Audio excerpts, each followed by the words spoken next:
This program has been produced from photographic material made available to us by the THG branch of the Knights Templar, the oldest order of chivalry. We are grateful to the order for trusting us with some of the most closely guarded secrets of all time. Millions of people have seen unidentified flying objects, UFOs or flying saucers. Many of these strange objects have been seen to be operated by human-like creatures. It is far too frightening for most of us to consider what these objects may be, where they come from, and who's sending them.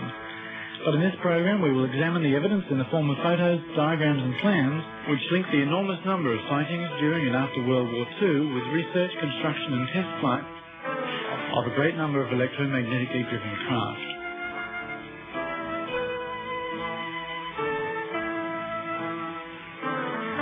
Some of these graphics are artists' impressions, but nearly all of what follows has been given to us as genuine material, which has been successfully kept secret for half a century.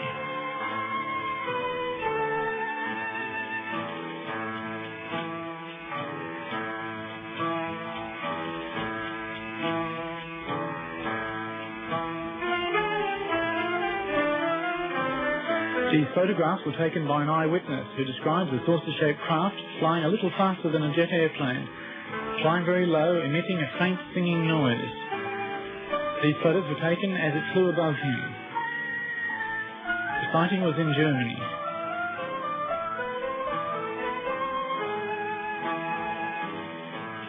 Just in time, I take photos as it flies above me. It has three round technical devices underneath, and in the middle a deep blue point with the white emblem of the German Nazi Party. The UFO is quite large. It is light blue in color, and it frightens me. It looks very strange, and it flies very quietly away from me. Behind the wall, another UFO is parked in the dark, but I can see all the different parts quite clearly. Again, there are three technical devices underneath, and there are also some sort of wheels which were put underneath to make it movable. It looks like a big axle with big wheels. A truck is there, and a crane in the background. There are only two people visible, one underneath the spaceship and the other one on the roof, where there is a small cockpit. Everything is very quiet. There's a cross painted on the spaceship that looks similar to the German Nazi flag. There are no glass windows visible, but there are two round openings with something above them. Underneath the UFO there are strange-looking plates which look like rotors of a turbine engine, but they are probably something different. They are protruding parts underneath that look like guns. They could not possibly be antennas because they are too thick. The ship has a diameter of 18 to 20 meters. It looks really dangerous. Next to the truck there's another car parked. It's a VW. Everyone laughed when I told them the story of what I saw. They say I was drunk. I might have been drunk too much beer, but I'm convinced I saw a UFO.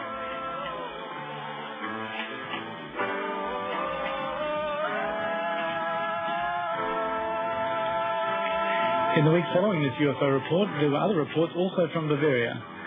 For example, a petrol Bowser attendant who said he'd seen a UFO, but people accused him of being drunk and made fun of him. So to avoid further ridicule, he said he was just making a joke. UFO reports are difficult to believe. It's up to each person to form their own opinion and to consider the implications for themselves. On the 14th of December 1944, the New York Times published the first of the UFO news stories.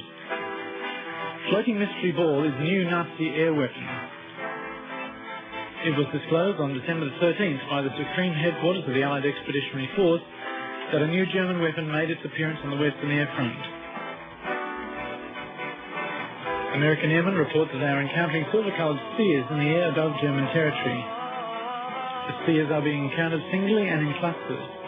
Sometimes they are semi-translucent.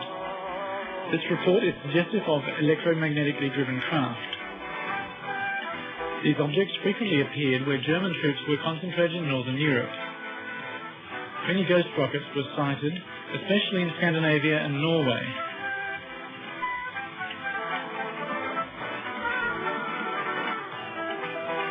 On the screen now is a drawing from the SS files dated 7th of November 1943. The existence of UFOs, which almost all serious researchers now regard as a fact, give us a clue about a whole new technology. The enormous sparks we call lightning give us a glimpse of the immense energy freely available to power these machines. The life energy inside every human being is another aspect of this same magical power. These things are spoken of in the German Tuller Society and through one of its members in the SS. These concepts were quite different to those of the German military at the time. This was the beginnings of the first so-called Green Party, and perhaps ironically a search for a new harmony between man and nature. In the German Tuller Society, the secret sign was the black sun. This same sign was evident in ancient Babylon and to the Carthaginians and the Phoenicians. In these ancient times, the sign of the black sun was symbolized by a cross. The cross recurs throughout history as a symbol of power.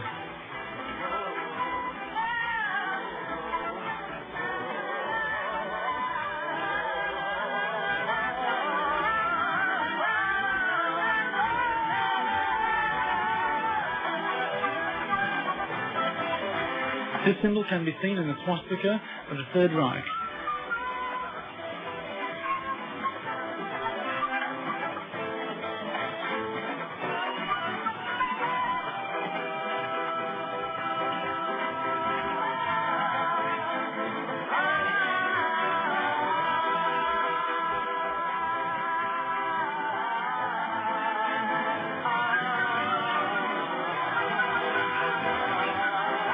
Cross is seen on this Messerschmitt. The Knight's Cross is a variation of this symbol, which is thousands of years old. We do not know where the Germans of the Third Reich got their ideas. This drawing of ancient Babylon displays the concept of an invincible power from the heavens.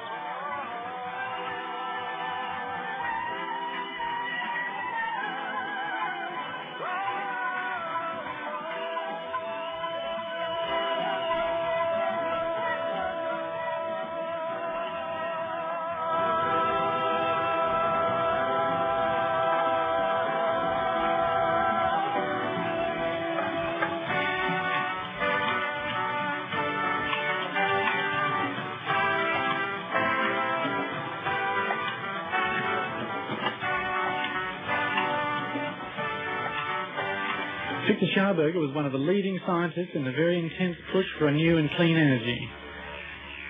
Simplified, it could be called implosion instead of explosion.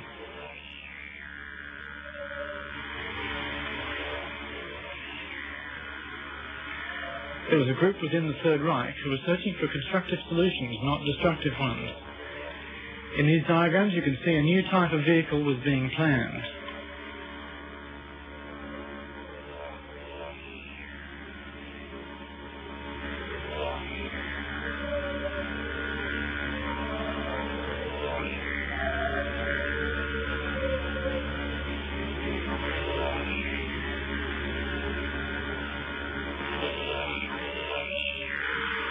The normal combustion engines using fossil fuels in our cars are dependent on the explosion principle and hence tend to be destructive to the environment.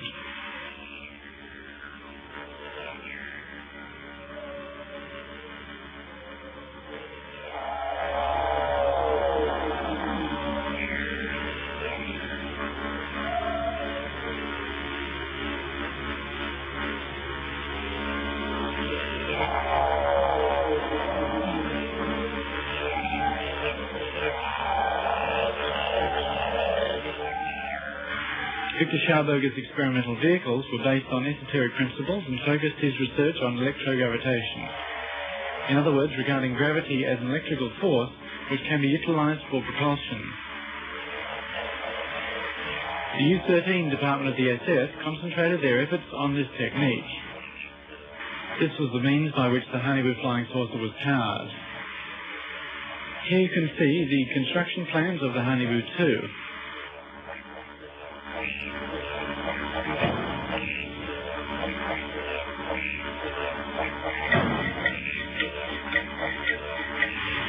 The computer graphic enhancement shows something of the look of these Hanibu flying saucers.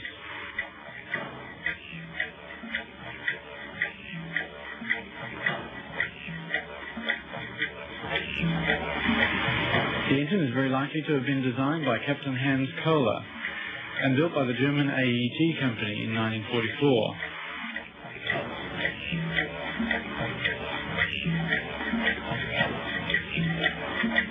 The engine being called the Kohler converter. This engine was designed so that it needed a relatively small amount of energy to activate it, this energy coming from an accumulator or battery. After a short time, the Kohler converter built up sufficient energy transformed from the gravitational field of the Earth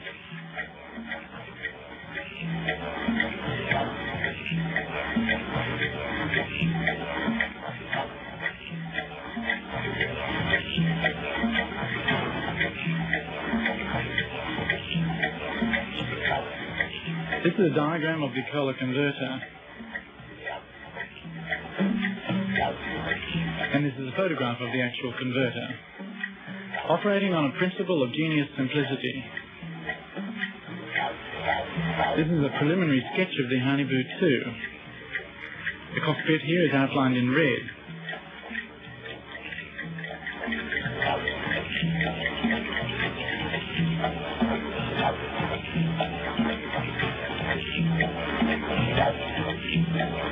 With a circular driving unit beneath, outlined in purple.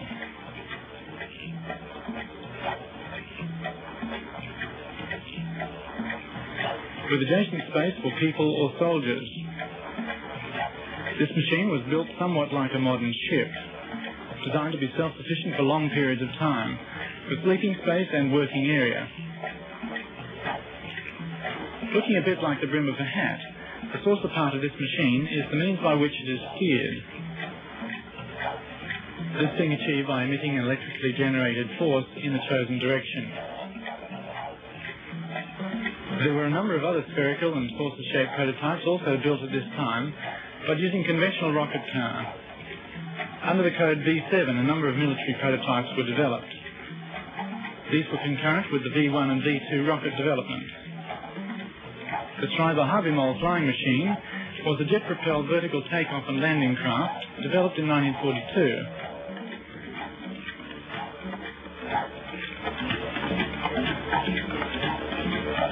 The first three prototypes were badly damaged when tested, and the project was abandoned.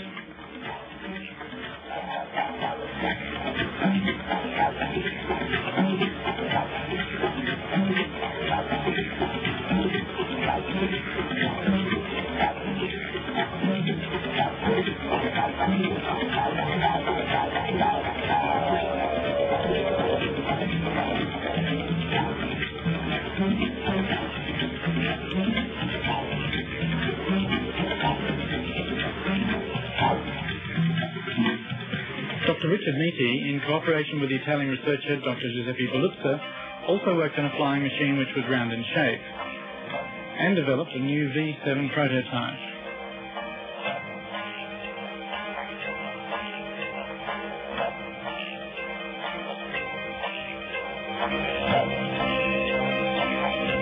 Here are two photographs of the V7, Hitler's new wonder weapon.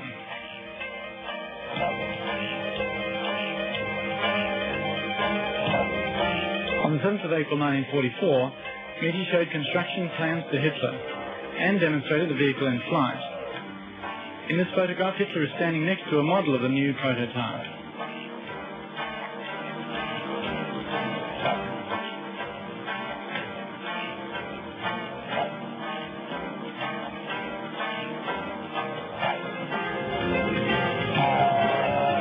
This V7 saucer was built with 12 B&W engines of the type 028. V7 rose to 20,000 metres on the first test and 24,000 metres on the second test. Helium was the fuel used in this machine.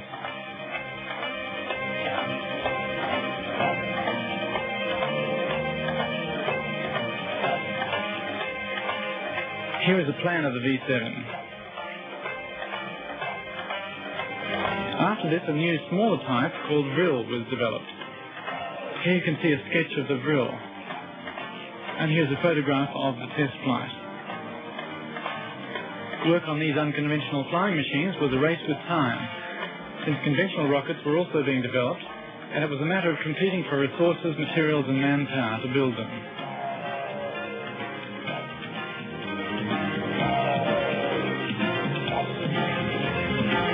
These are some of the rockets being developed at this time.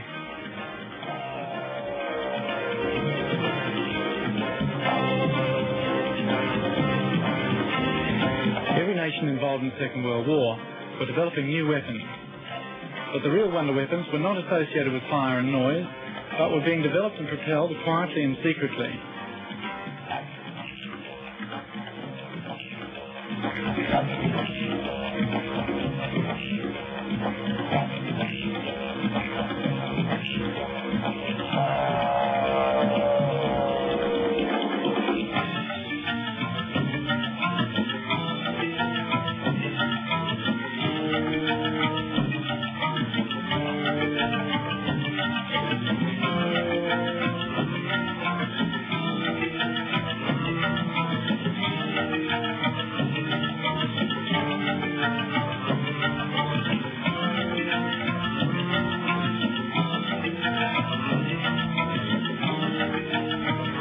An intermediate step was Project Fireball. The Allied forces called them Foo Fighters. The Fireballs were developed in Vienna Neustadt, a small town near Vienna, under the technical group of the SS. Here is a photograph of the Fireballs in flight. These were radio controlled with no people on board. They were also called Flying Turtles, and due to certain new fuel combinations, they emitted a strong light.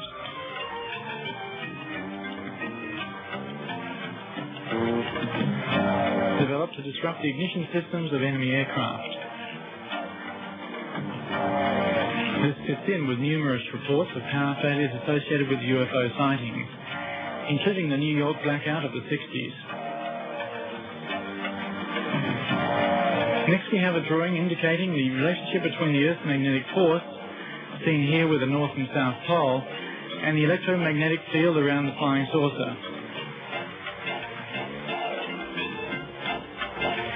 This is a list of 261 flying saucers, including 3 Honeyboo models and 84 Vrils. These were built towards the end of World War II. As well as this, there was some Meterfile 7. The Honeyboo had a diameter of 25 meters.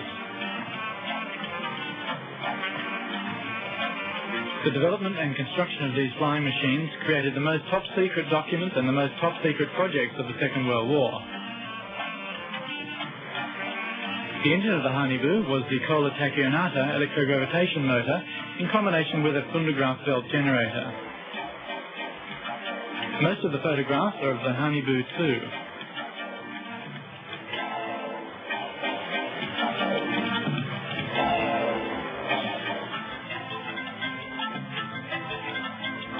Here we see the rooms inside the Honeyboo.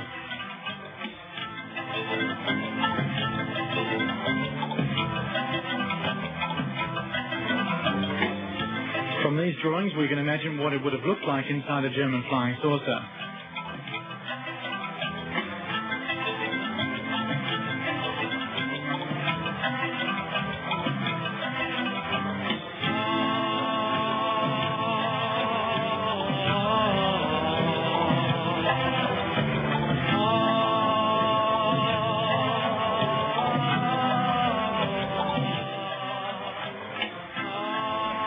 The red markers here are indicating guns on this saucer. These are photographs of the Honeyboo 2, probably taken during a test flight. We can see a gun on the bottom of this Honeyboo,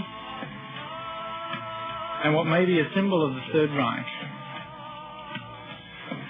What a terrifying impact this must have made on people seeing the craft at a low altitude.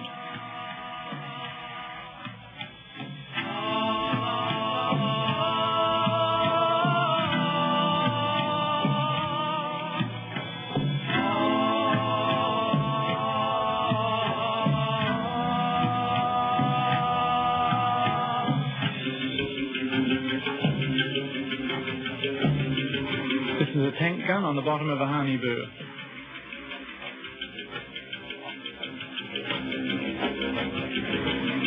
Here again are construction plans from the Hanibu series, indicating that this mystery was once a reality. This gives weight to the suggestion that international oil companies, who control the majority of world commerce, may have something to gain by the continuing suppression of the technology which keeps these massive machines silently in the air.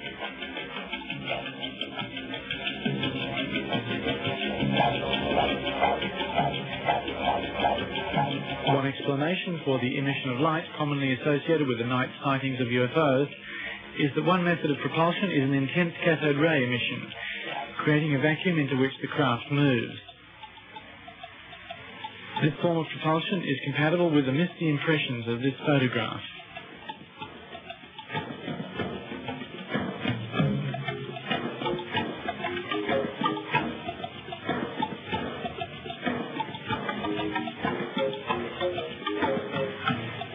The gun is clearly visible under this craft. These photographs show the Hanibu 2 experimental craft fitted underneath with tank guns developed for the Sherman Panzer or Panther tanks. Although originally these craft were designed to carry electronic guns, they were later fitted with 7.5 centimeter tank cannons. The weight of the cannon would not have been a problem on the Hanibu craft, which weighed almost 100 tons anyway, because the tachyon electrogravitation engine generated its own gravitational field.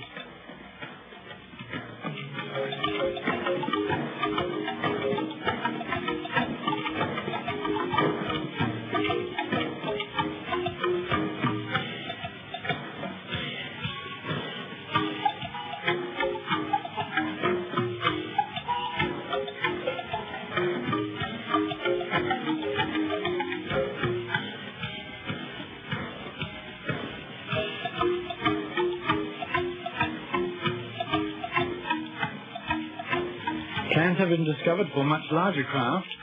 This Hanibu 4 had several guns.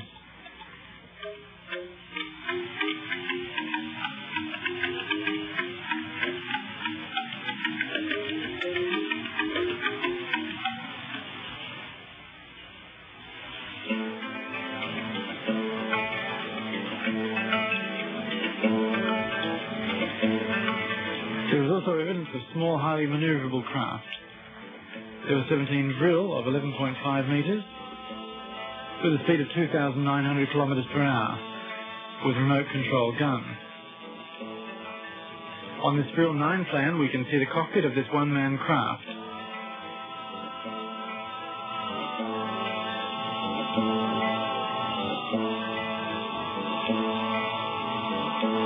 These are low-altitude test flight photos.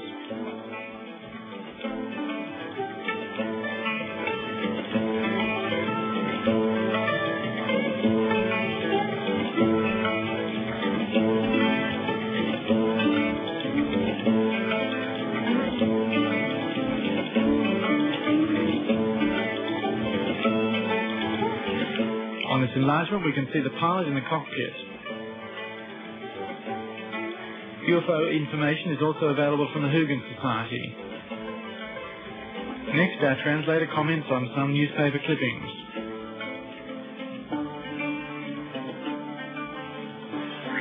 Here's an interesting press release. The first UFO flies in Prague.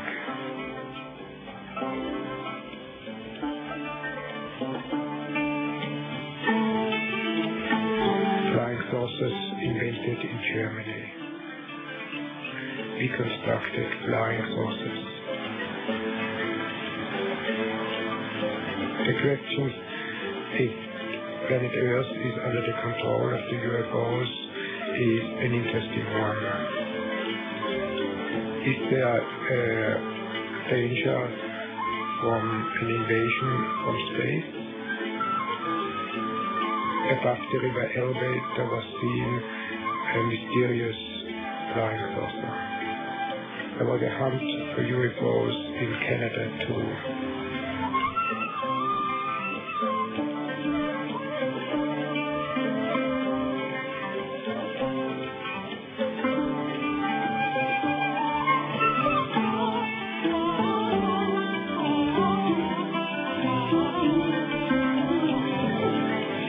American President Jimmy Carter has seen a UFO too. All over the world there has been sightings of UFOs and mysterious flying objects.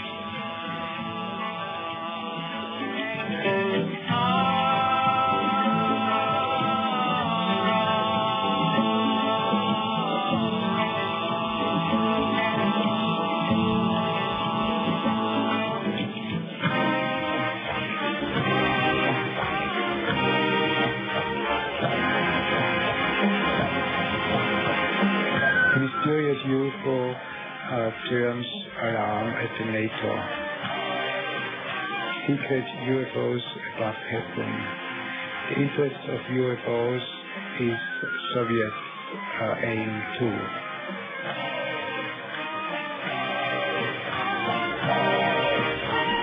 Edwin Aldrin, the second man on the moon, saw 7 UFOs and he was not allowed to talk about it.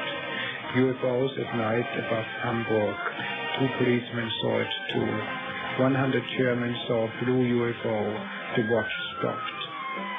UFO above Soviet Union. Nuremberg.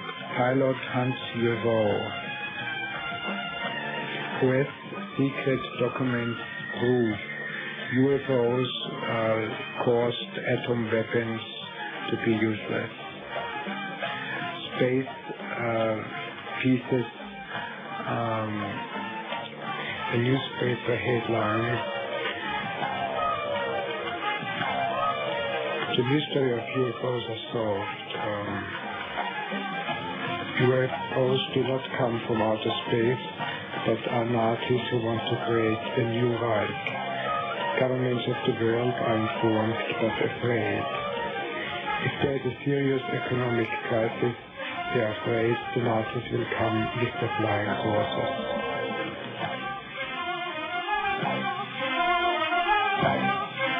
It is not only flying saucers that have been seen, but also flying cigars. Huge spaceships shaped like a cigar. These could be the motherships. The idea of a mothership was developed in Germany in 1944, or possibly earlier. This project was called Andromeda.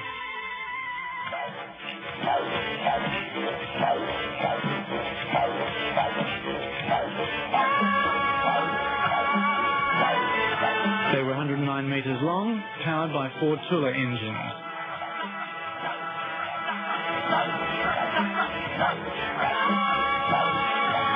They were designed to carry 1 Hanibu and a few vril.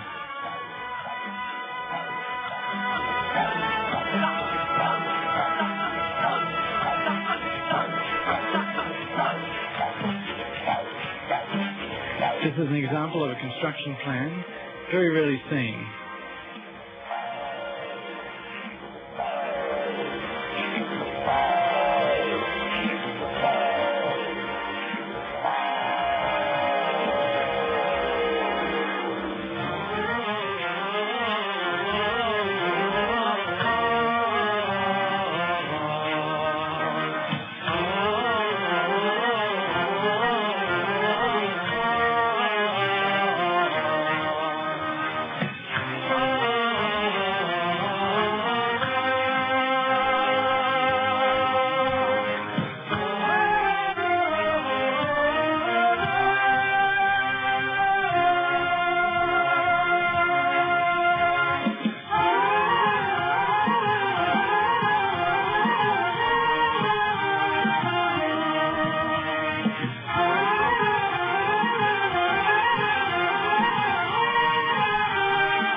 This photograph of the mothership with UFOs emerging is from George Adamski. George Adamski also saw a Hanibu-type spacecraft. He claimed they came from Venus. For comparison, here is a computer-generated replica of the Hanibu-2.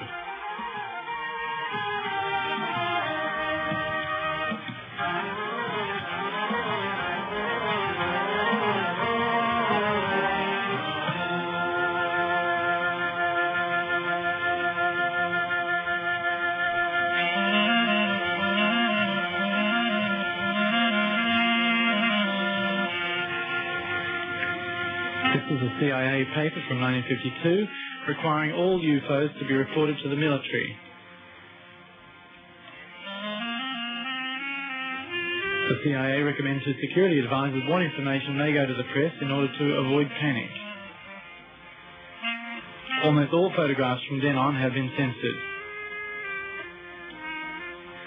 About that time, a movie called Earth vs. Flying Saucers was released, but very soon disappeared. This had extraordinary special effects and has only recently turned up in local video stores.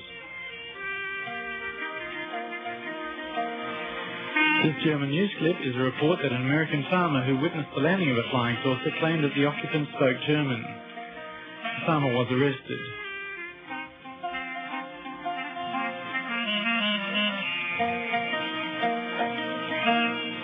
The strange markings on this spacecraft show drawings similar to the swastika.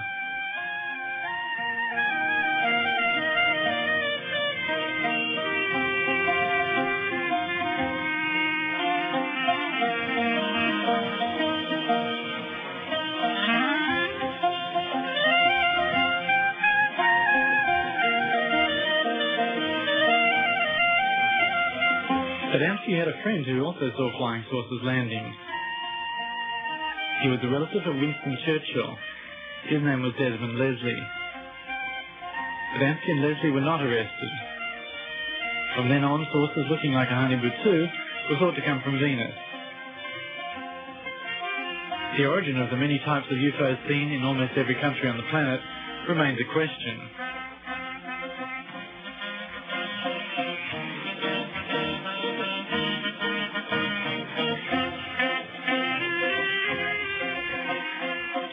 It is interesting to note the very great interest shown by the German military before and during the war in the Antarctic continent at the South Pole. In 1938, as Germany was strongly preparing for war, Captain Richter led an Antarctic expedition. He was sent there by Hermann Goering. This top-secret expedition was directed to ice-free parts of the Antarctic.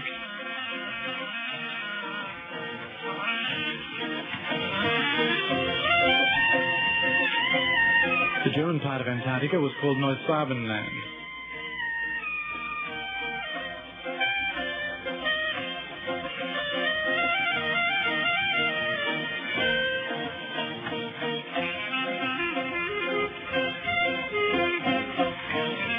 These positions are where German flags were erected.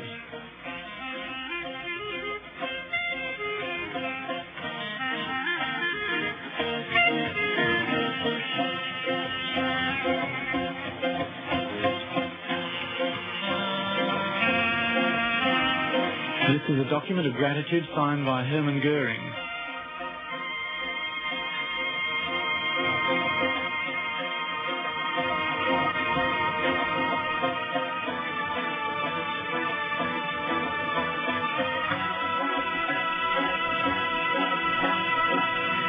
At the height of the Second World War, Admiral Dönitz, the submarine warfare expert, made a very secret mission to move the so-called Last Battalion.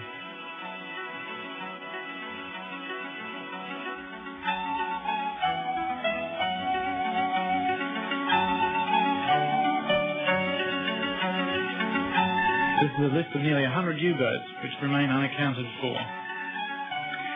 From the serial numbers in the left-hand column, we can see that this is not a random list, but a complete series of U-boats which have disappeared.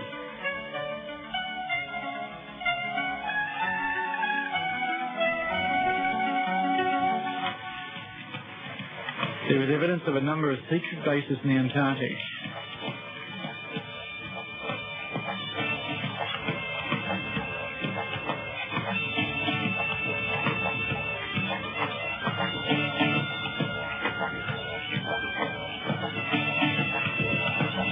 This is a statue of Marduk.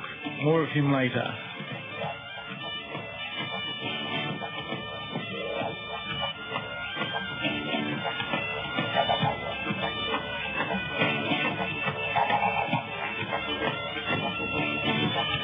Admiral Karl Dönitz and the President of the Third Reich signed the surrender documents which ended World War II in May 1945.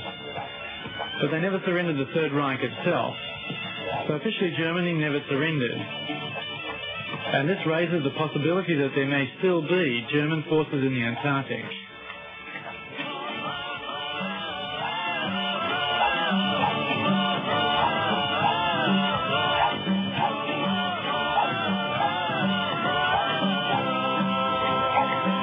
At the beginning of the war in 1939, Hitler said that if Germany was overrun, the fight would continue from outside. Perhaps we need not place any special significance to this remark. During 1952 in Washington there was panic. You can see from these photographs of a radar screen UFOs flying in formation. They went straight over the White House. A number of radar surveillance centres had the same alarming images on their screens. This was July 1952.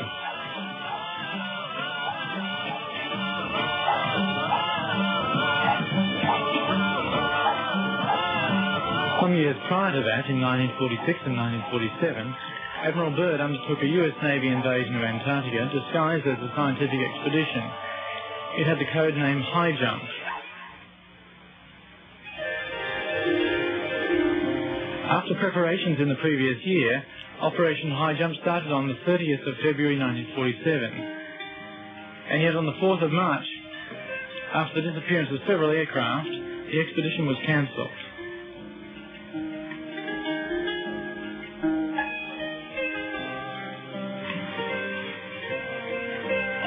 Although the details have never been published, Admiral Byrd said that objects were able to fly from one pole to the other, and it was necessary to defend ourselves against flying machines from the Antarctic.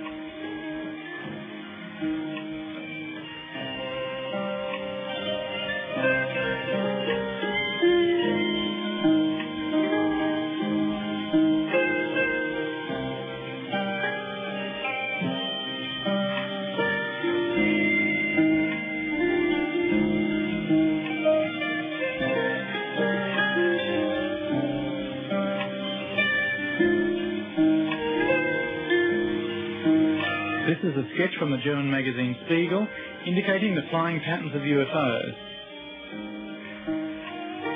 A New Zealand airline pilot, Bruce Cathy, observed similar patterns over New Zealand.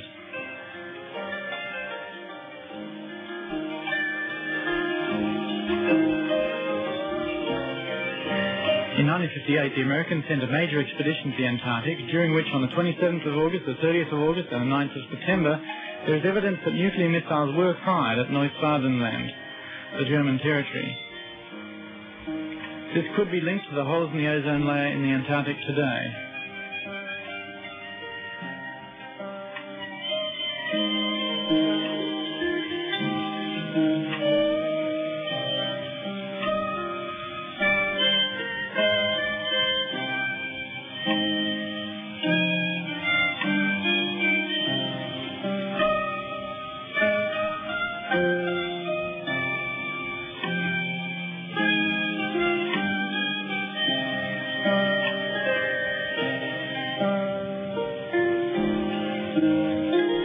Parts of a report of a kamikaze operation being a joint German-Japanese expedition in the Hanibu 3 to the planet Mars. A Hanibu 3 with a diameter of 71 metres is claimed to have enough power to travel the 75 million kilometres the distance from Earth to Mars.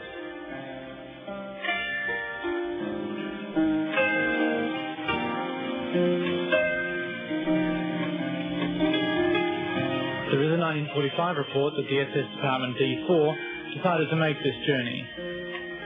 This would have been a one-way trip, unless they received help along the way or at the other end of the journey.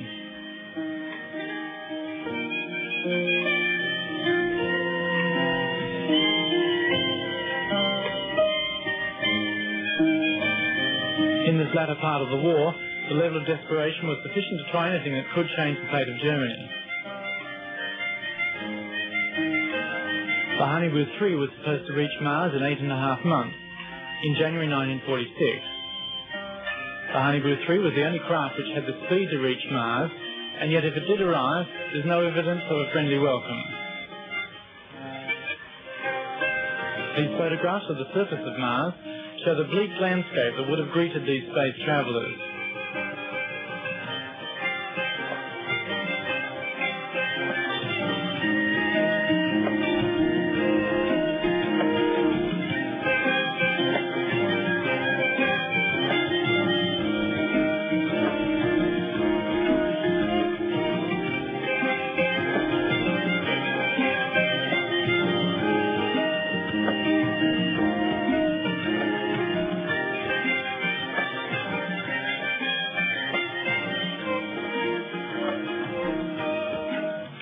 Many researchers, seeing this huge carved face on Mars, wonder if it might have been carved long ago as a deliberately grim reminder left by a civilization destroying itself with war and greed, or nuclear holocaust, perhaps millions of years ago.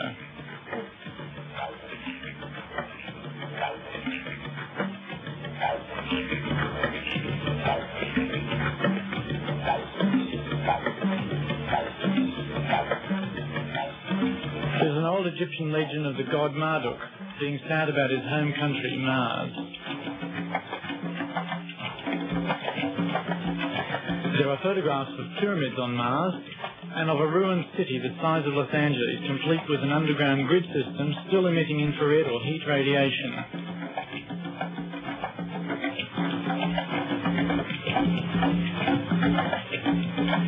We can only speculate on these things, but it is remarkable that with satellites able to read a newspaper on Earth from various vantage points orbiting around the planet, and with almost every astronaut coming back with stories of seeing flying saucers in space or being greeted by 100 spacecraft on what is supposed to be the first landing on the Moon, that no believable explanation has been offered regarding the vast number of sightings by people of all ages and professions. For 1 million in the USA alone, where military personnel are trained to debunk sightings, and NASA curiously publishes photographs showing UFOs, such as this one.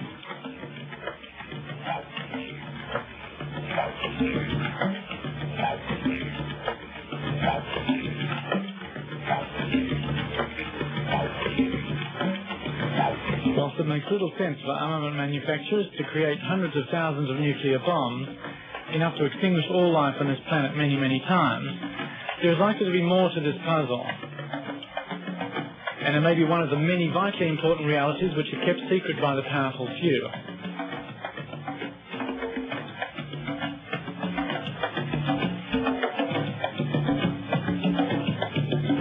These are official NASA photographs. Exactly what is pictured remains uncertain. It is, however, worth mentioning a report in the highly regarded Australian magazine Nexus that a Russian spacecraft photographing Mars ceased transmission in the presence of a huge UFO.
Perhaps the Americans and Russians are preparing their Star Wars capabilities for an invader from another planet.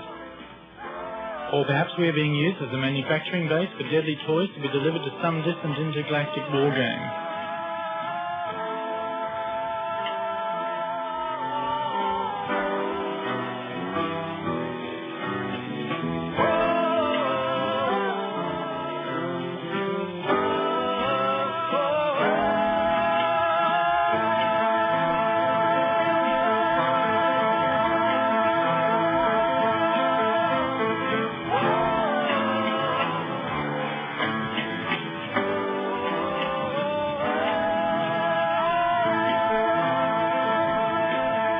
Every ancient civilization has stories of space travellers in fiery chariots from the sky.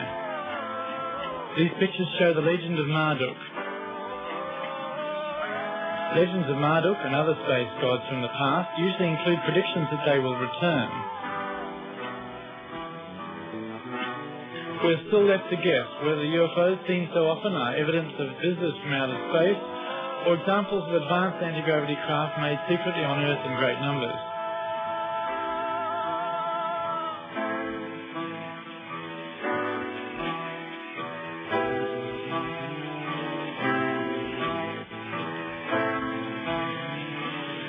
Whatever the truth of these things is, it may be time to find a new system of planetary management, where love is the currency and money and time are only rated brief mentions in history books.